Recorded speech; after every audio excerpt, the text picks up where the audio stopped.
All right, I'm going to get started. We got a lot to get through today. So next week, I told everybody last week, you saw in the email, next week I'll be up here with Jimmy King, who went to school here in the early 90s and played on the men's basketball team, was part of the well-known Fab Five. And we don't have anything structured planned. Jimmy tells stories. He'll take questions about anything. So it should just be a good conversation. He's a pretty inspiring person to be around. So in a way, this is really my last lecture here. It is about numbers, but in a way it kind of brings together everything that we've been doing in the course, as you'll see. And the way that I want to do it is actually by sharing with you, numbers happens to be what I'm working on right now in my research, numbers in sports and the growing importance of numbers, especially in basketball. And I don't know how often in the humanities or elsewhere you guys have an opportunity to kind of see how your professors think about what they're doing. I'm going to begin by talking about it in a kind of unusual way very briefly, because in a way it's a very personal research project, although I didn't really know that until after I'd started it. So I'm going to start with that. That's my father, who was a scientist. This is him probably in the early 50s maybe. He was a PhD in biochemistry, and he taught in a medical school, and he was also a fantastic mathematician and statistician. He was from Spain, and this is about as close as he got to basketball. This is a book he had. It's an official rules book for basketball from 1946 that he had and that I got after he passed away. So he was not an athlete, is what I'm trying to say, and he was not American. And so when I was growing up, sometimes that made for some difficulty in trying to kind of connect with him and us with each other. We were very close, and ultimately, this is how he connected with me. Every basketball game I played, from, I don't know, whenever I started, 5th grade or something, through high school, he kept stats. And then in the mid-'80s, when personal computers became a possibility, he got a personal computer and he started feeding stats into that computer. He really loved numbers, and he passed on to me a love of numbers, although he understood them far better than I did, and he had more confidence in them than I do, which is part of what I'll be talking about today. And this is about 3 years ago, about 3 weeks before he passed away. We were able to catch a Michigan basketball game together, which is something that we always really enjoyed. I grew up in Madison, so he was a Wisconsin fan. But he started, as you can see, repping for Michigan as well. So some of what I'm going to talk about today with respect to numbers or quantification or analytics, I'll just be riffing off of slides, and some of it I'll be reading for you.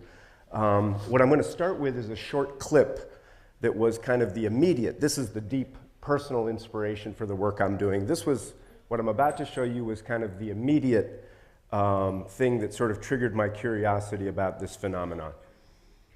It comes from a TED Talk that was delivered in 2015 by a computer scientist named Rajiv Maheswaran. So what we're doing is turning our athletes into, you probably guessed it, moving dots. So we've got mountains of moving dots. So Maheswaran, around that couple years before he gave that TED Talk, founded a corporation called Second Spectrum. This is from their homepage. And you can see, just reading briefly, what they do. They're basically a data servicing corporation that not only gathers data, but processes it, and in a certain sense, I think the kind of most important part of it from my point of view is right here. They look for ways of crafting stories from the data that they gather and process.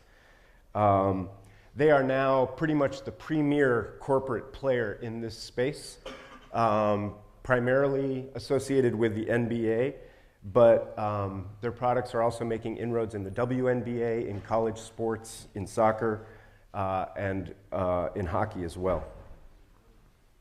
So that's how this came about and what it might mean from the point of view of the humanities is part of what I want to share with you today.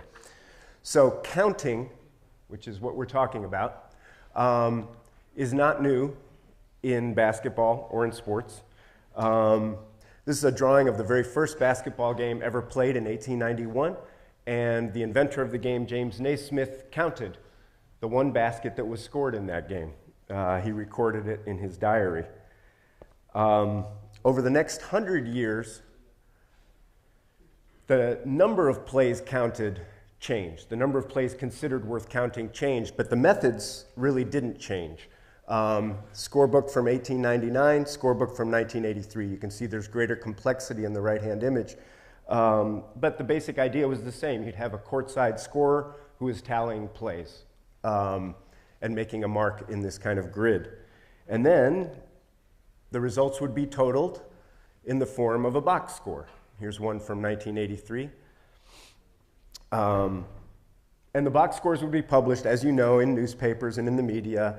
And they were shown to kind of be of interest to fans and useful from the point of view of providing a kind of rough snapshot of the game's action for those who missed it. But they were not really considered very serious kinds of analytical tools. And most experts were well aware of their limitations. So, for example, a sports writer from the New York Times, this is written in 1973, writes that the statistics, no matter how elaborate, leave out the very things that count, when and how, in other words, context. So this is, as I said, 1973, and that gap, when and how, in a way, is what the rise in numbers, in advanced analytics and statistics, has kind of grown up to try and supply. First in baseball, in the 1970s, baseball is a more linear sport than basketball or some of the other ones that analytics has taken hold on now, and so it is more amenable to advanced statistical analysis, because in some ways it's less complex. So you all have heard probably of Moneyball, book, movie, and phenomenon. The baseball abstract was kind of what got that movement going. A hobbyist named Bill James began to think about the kinds of numbers that were recorded in baseball and how relevant they really were, and to look for other kinds of patterns. And basketball analysts followed suit shortly after. Over the course of the 1980s, these were mostly just hobbyists, basketball fans who were statistically or mathematically adept, who used personal computers to access historical data, just box score data, and began to kind of manipulate that data and look for patterns and new ways of counting, new things to count, and new ways of manipulating what had been counted. One of the kind of premier pioneers in this was a guy named Dean Oliver.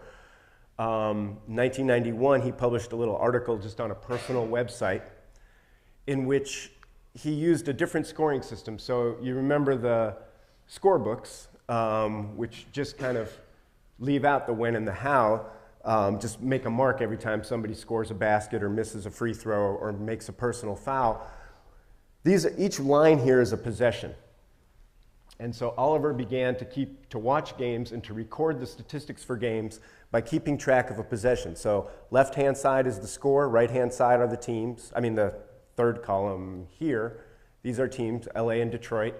These are the player number along with some kind of coded symbol to indicate what's happening to the ball during that possession. All right? So you can see that this can give you a lot more information. It's basically a coded version of what you would see as you watch the game. Right? Okay. So this is Magic Johnson. Here is dribbling the ball. 4 is probably Byron Scott. Gets the ball, then James Worthy, back to Byron Scott, then to Magic, etc. Okay. On the basis of this, Dean Oliver and others communicating like in online forums and so forth on the web during the 90s, began to develop some new concepts, statistical concepts and metrics. So the most basic of these and important is the possession, the period of time between when one team takes possession of the ball and when it loses possession to an opponent. That's important because it provides a kind of stable point of reference for comparing players who play for different teams or at different eras. All right? Some teams play faster, some teams play slower, and so the number of points a player scores in a game is not necessarily that significant unless you know how fast they play. So that's pace, the number of possessions per game. From this, in a certain sense, they redefined winning. Of course, there's a final score. But statistically speaking, the meaning of the final score is that you have outscored an opponent given an equal number of possessions. Right? So on the right here is the points per possession for the Oregon-Michigan game from a week ago or so. And you can see that Oregon slightly outscored Michigan per possession. Efficiency is the number that's being given there, the ratio of points per possession. And efficiency is going to be an important word. It's a very important word for analytics, a very important word for me, because, for example, as I was saying earlier in the semester when I was bitching about lecturing, part of the reason I have to lecture is because of efficiency. That is maximizing the number of students per faculty instructor, right? It would be less efficient economically to just have 10 of you sitting here to talk with. Oliver and others then kind of started to break down patterns in the data in terms of possessions, pace, winning, etc.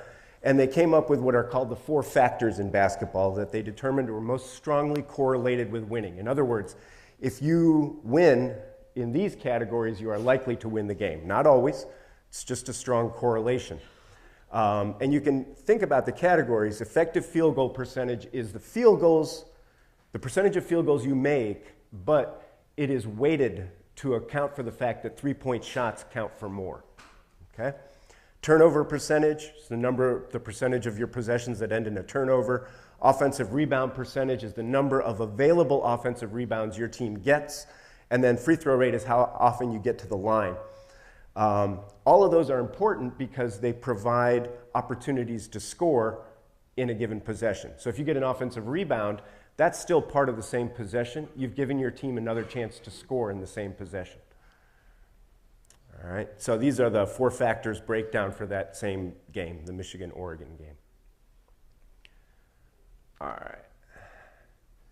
So by the early 2000s, analysts were developing complex, quantitative, descriptive, diagnostic, and predictive models like this one, which is of the expected cost and gain and efficiency of various elements of individual and team play.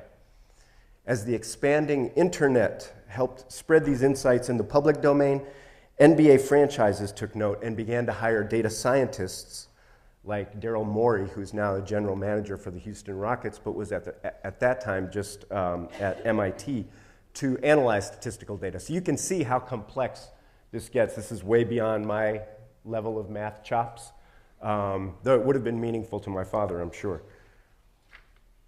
So as vital as all of so far we're just talking about statistical methods, applying existing statistical methods to the data provided in sports. As vital as these innovations were, in fact, over the last decade, through the use of digital technologies, all of this counting, in a sense, and data analysis has been turbocharged in basketball. So I'm going to show you a video which is already outdated. That's how fast this goes. This video is from a couple of years ago, but it's outdated. NBA franchises now employ digital surveillance technologies like these to track the movements of players and the ball 25 times per second, in effect serving as a prosthetic enhancement to human counting capacities. So whereas in 1991, human observers counted around 600 individual actions performed by the players in an NBA game, today this SportView technology counts 800,000 actions in every single game. So I'm going to give you a visual impression of the result now. part of what they begin to see is you can break down, and this is just rough, you could actually get far more granular data than this, the expected shot value for different kinds of shots on the court. Right? So you can see getting close to the rim is still the most valuable place on the court, but by comparison, you can see as you move out up to the three-point line, the numbers go down, and then you get to corner threes, which is the closest area of the three-point line in NBA basketball, you start getting close to what it is to get near the rim. And free throws, though they look not so valuable because they're only worth 1 point because of their high percentage, are also quite valuable. This is another way to represent this. Red is hotter, in other words, more valuable. Green is cooler. All right? It gets better, though. So I'm going to show you a video, very short video. It's just 9 seconds long. It's a play. Left-hand side is the TV broadcast of a game between the Spurs and the Cavs. And on the right-hand side is a visual simulation using the SportView technology of the same play. So you can see the players' numbers represented there. Cavs are in yellow, Spurs are in white. The graph on the bottom is charting the expected point value of the possession in real time as the play unfolds. And it will vary depending on the decisions that the players make. Okay?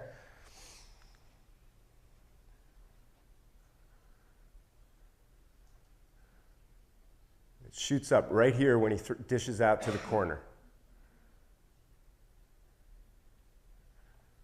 All right. So this kind of ability to analyze what works and what doesn't in such a kind of finely grained way has really transformed the business of basketball and is beginning to transform the business of other sports as well.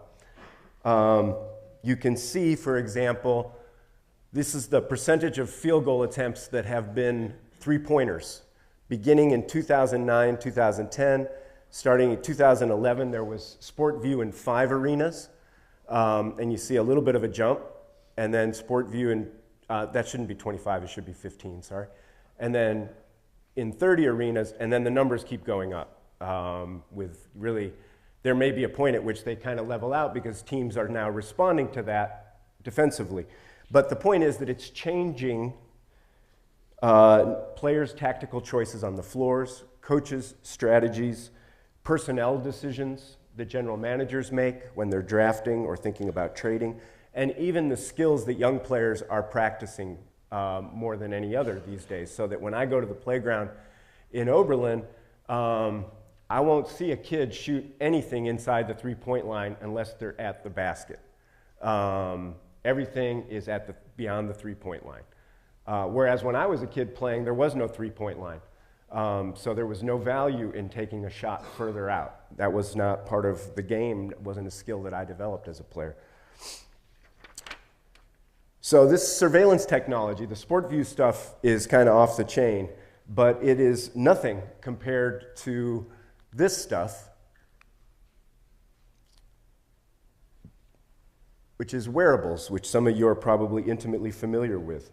So these biometric devices measure physical attributes and gauge player movements, plotting them against ideal movement patterns.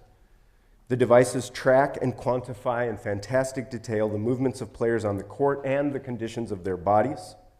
And their companion software helps clubs or colleges turn this data into actionable information.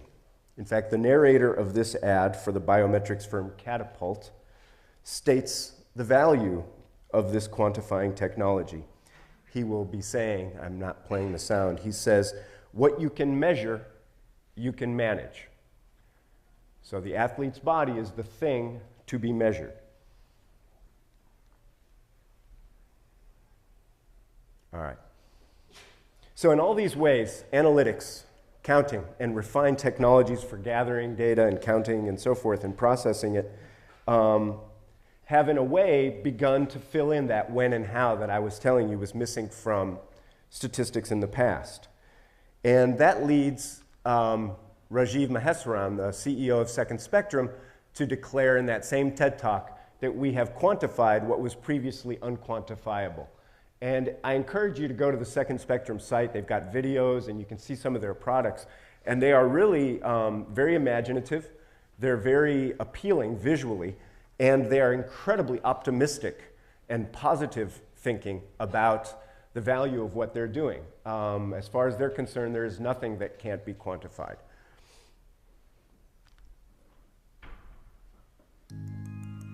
This is one of their video ads.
It's amazing, right? I mean, it's incredible what they're doing.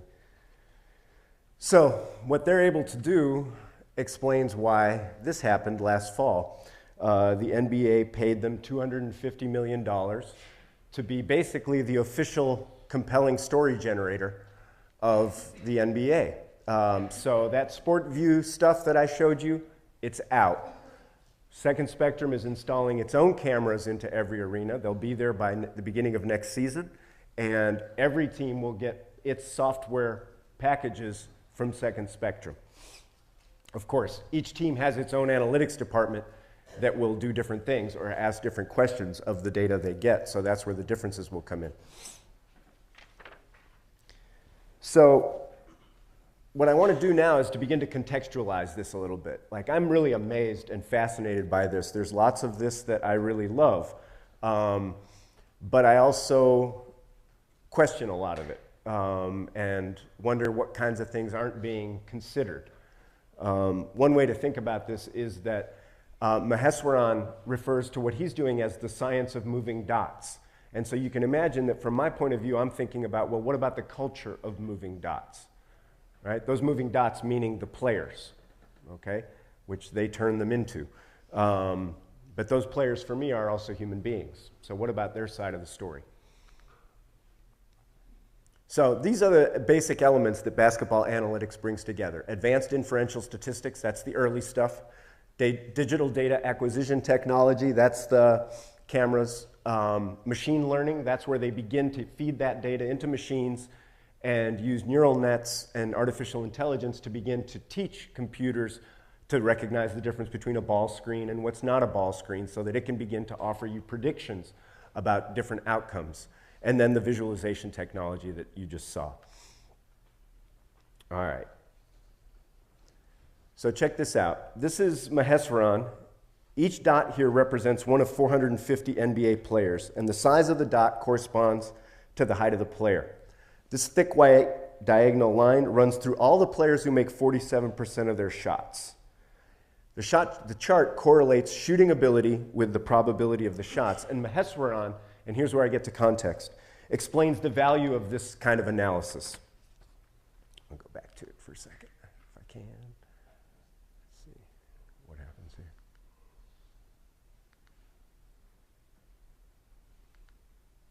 Okay, this should be that chart. Yeah.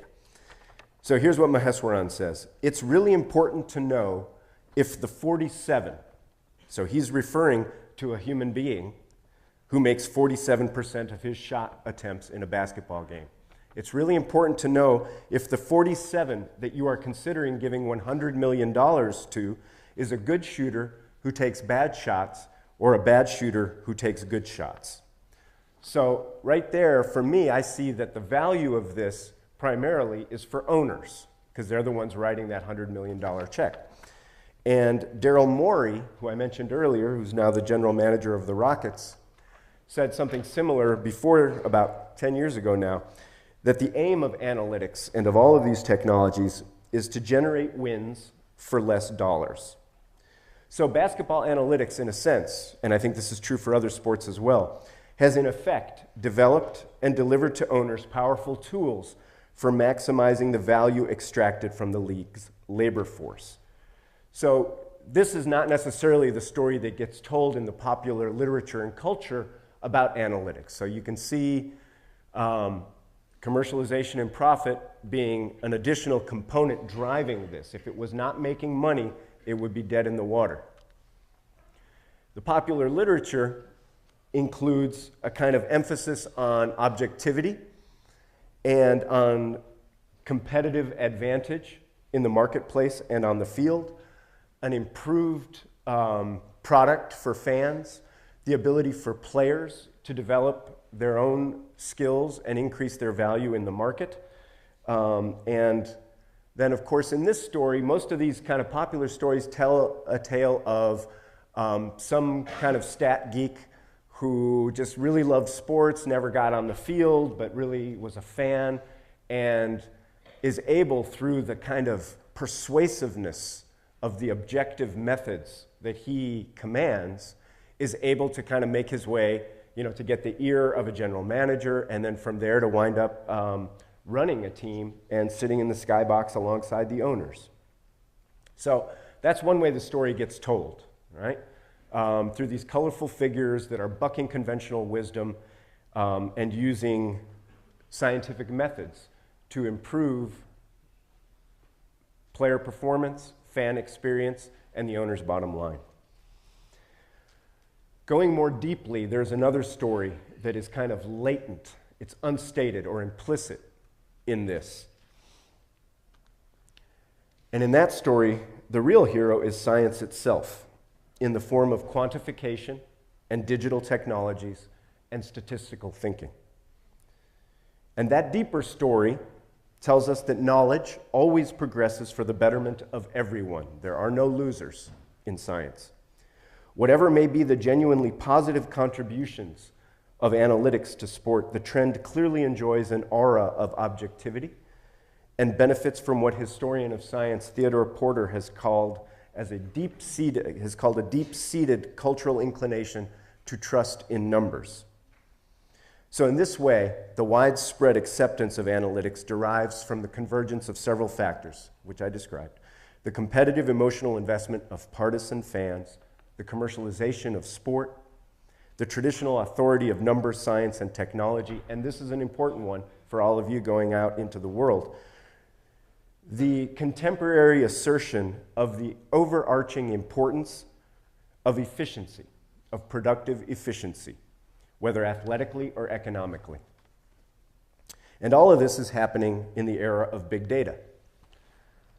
So you're probably familiar with the term big data. This is just a kind of schematic of some of the, of its reach, let's say, and of the components that put it together.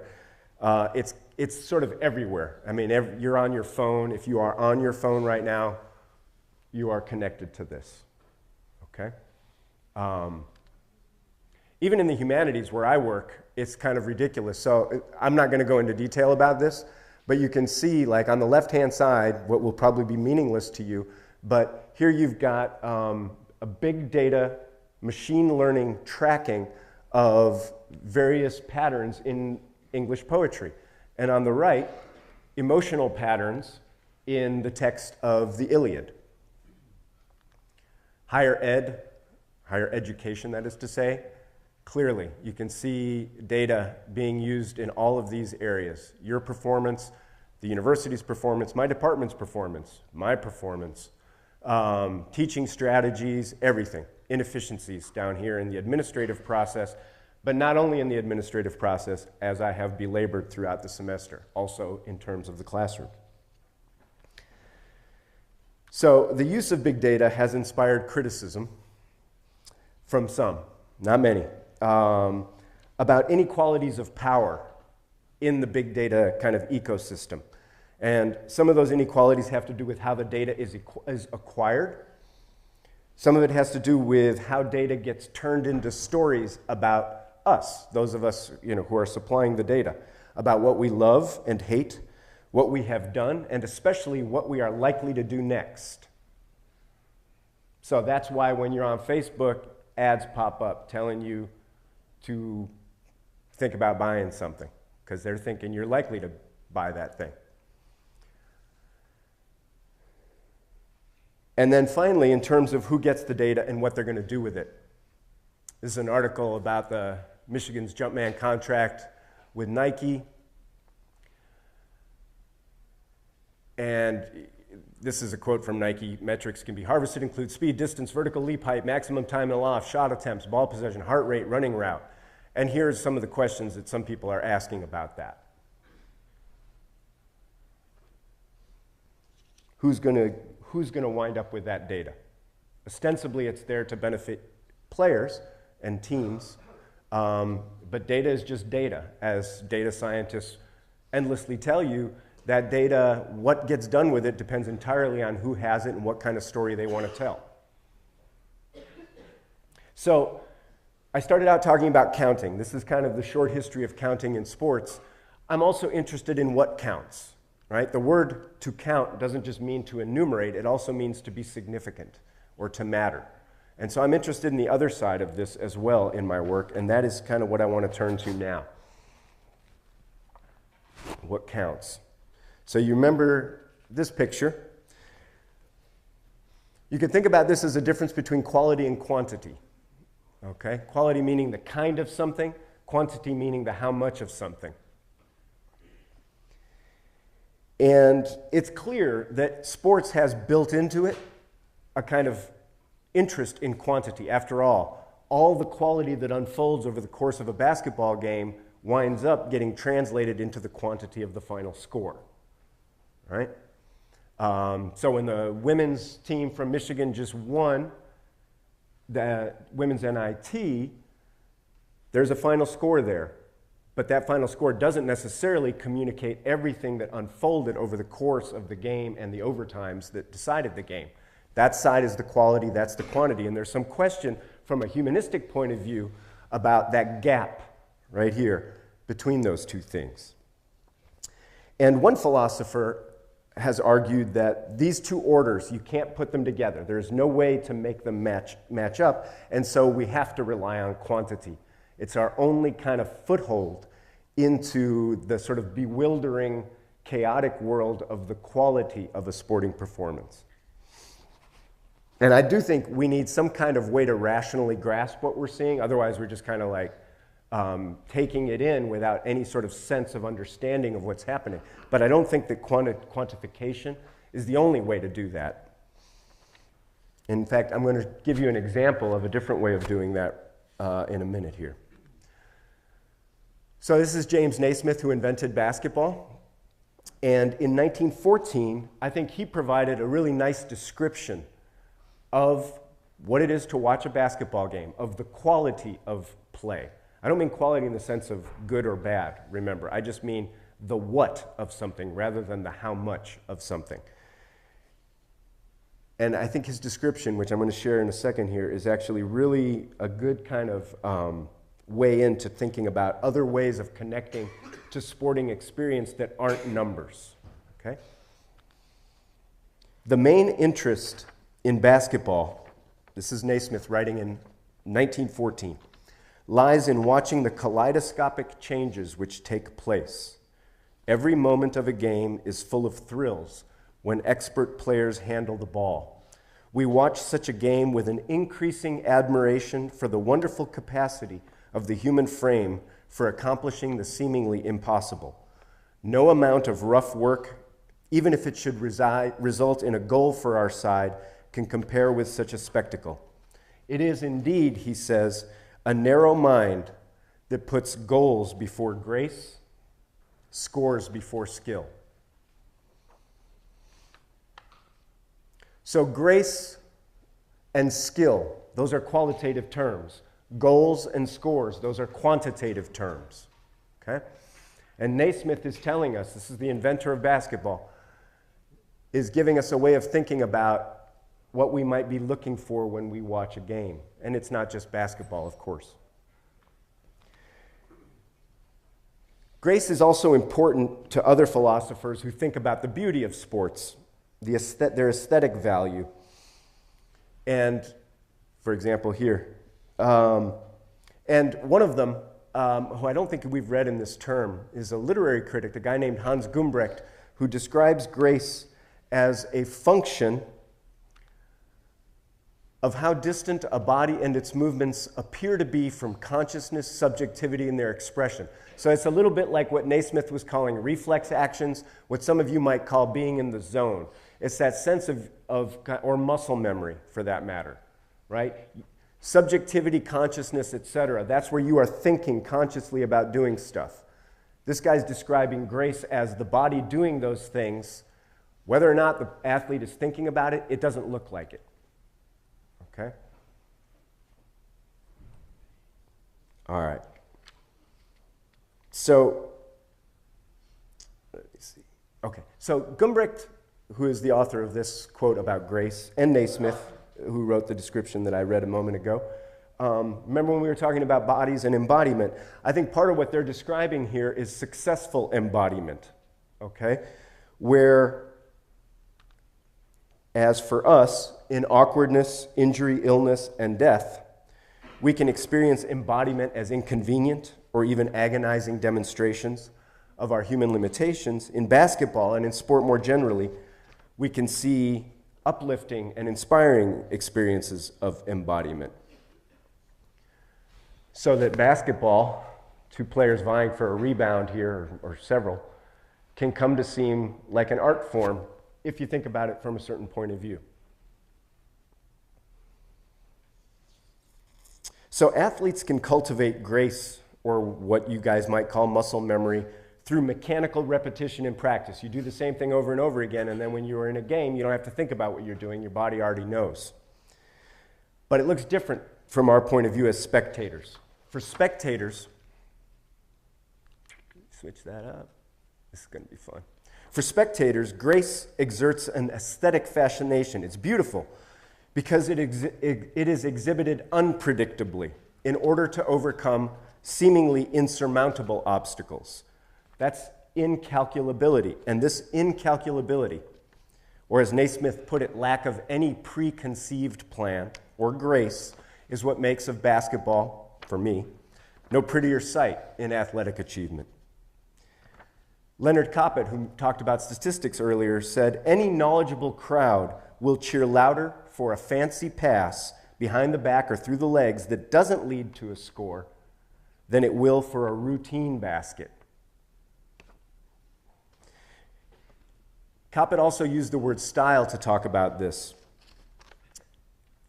experience that a knowledgeable crowd might respond to.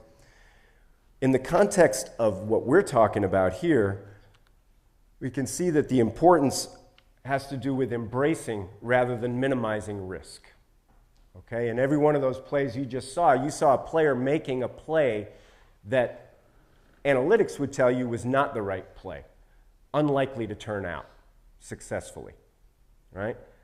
But what is so marvelous about watching sports is exactly the moments that the odds are beaten by an individual decision or even by a team. So I want to finish today in these last 10 minutes with a look at how this works in a very concrete case of one of my all-time favorite players, Allen Iverson. Right-hand side, these are just conventional measures of Allen Iverson's greatness, okay? You can see he has honors, single-season rankings, all-time statistical rankings. 6 feet tall, 165 pounds, maybe that big, all right? One of the most exciting players ever to play, but not according to analytics. So I created a metric in memory of my father. I kind of became a mathematician, and I thought to myself, all right, how do analytics see Iverson? They see him as a ball hog. So I created a number to quantify that. The ball hog index correlates individual monopolization of the ball through a metric called usage percentage with the individual's contributions to team success. So if you have a higher BHI, it means you're more of a ball hog. So you can see AI over on the right is more of a ball hog than the league average, than the average player. And that is why the authors of one book said not only is Iverson not one of the best players in the league, not only is he not one of the best players in the league, he's generally not even been the most productive player on his own team. For in basketball, they said, wins are solely a function of offensive and defensive efficiency. And Iverson's efficiency measures are below average. So in this way, basketball analytics assessments of efficiency in quantitative terms have shifted the criteria we use to assess the on-court value of players of the past, like Iverson, and the playing styles they're seen to embody. But this has more than just a consequence for how we think about the quality of players on the floor, because basketball players, like soccer players, like gymnasts, like anybody, are also cultural icons, as you have seen throughout this course. They're important to us for more than just what they do on the court. And so to move AI to the side, to consider AI, Iverson, below average, can be really significant considering that he is the icon of what was widely called the hip-hop generation in professional basketball. Particularly admired by a younger consumer demographic, younger and more black in the course of the 1990s and early 2000s. Players like Iverson and Michigan's own Fab Five were raised in the late 70s and early 80s when America's urban areas were being decimated by public policies. And these players no longer bought into a kind of civil rights era belief in the possibility of a kind of accommodation within the system. And so instead, they were more outspoken and assertive, both in terms of their kind of voice in the public arena, but also just in terms of their style and their clothes, their hair, etc. For NBA executives, these players, like Iverson or the Michigan's Fab Five and others, promised both a lucrative new market of younger consumers, but they also threatened to collapse the global empire built on the racial crossover appeal of Michael Jordan. And many people who study the history of the league see the league's policies during this period as a kind of assault on blackness that sought to monetize the street credibility of players like Iverson while policing their public persona and private behavior, for example, through the NBA's dress code, in ways that would avoid alienating the white majority fan base. So from this cultural and historical point of view, AI, to me, though he may be a ball hog, from the analytics point of view, is as important as a whole series of African-American players who pioneered any number of actions on the court and off the court in NBA history. Now I'm going to show you some AI playing ball, and I'm going to read you. So you remember the book that said Wages of Wins. This is a book that said AI is not even average.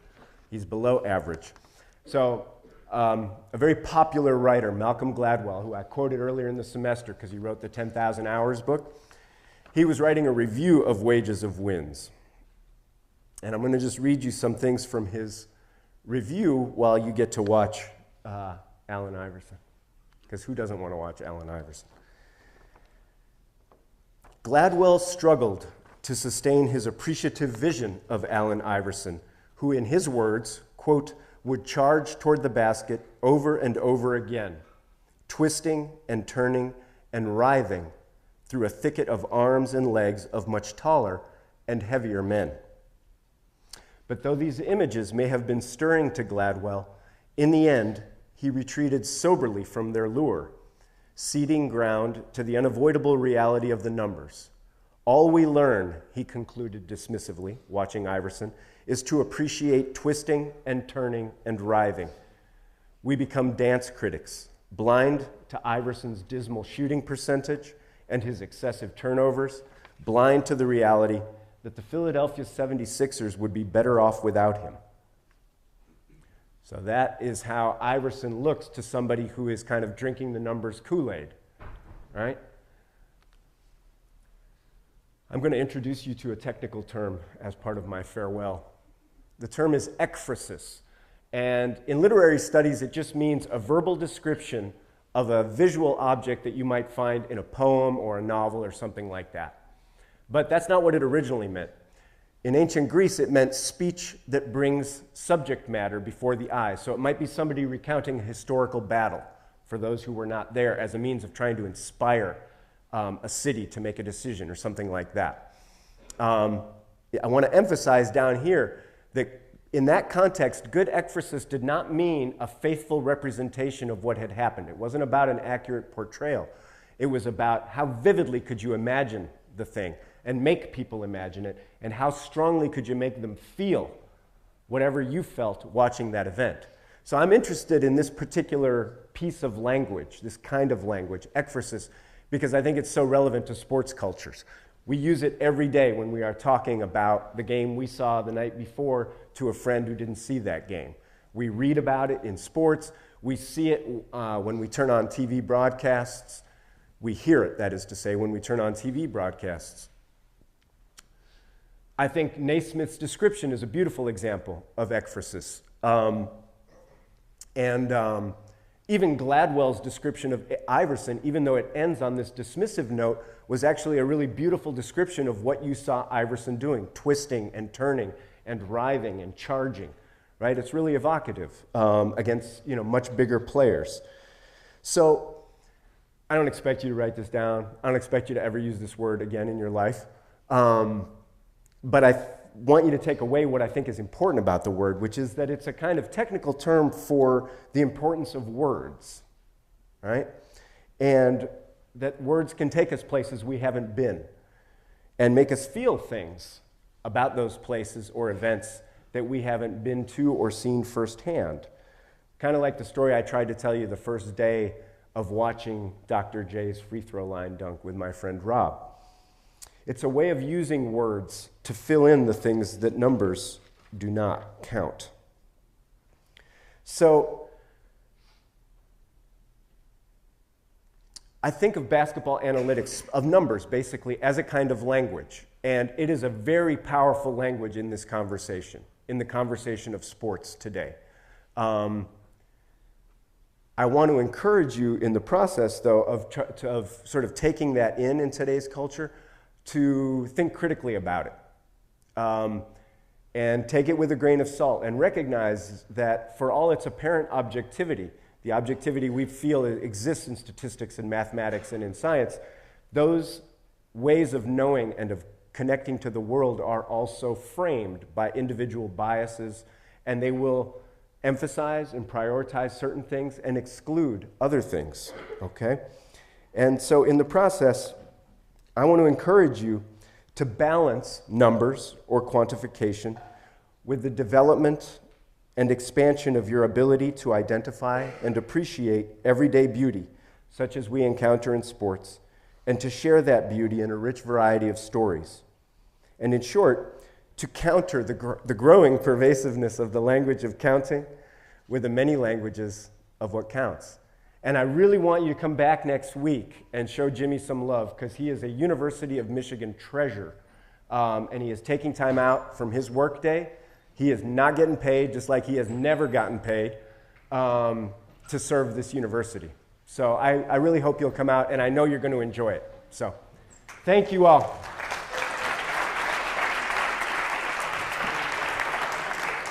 Thank you.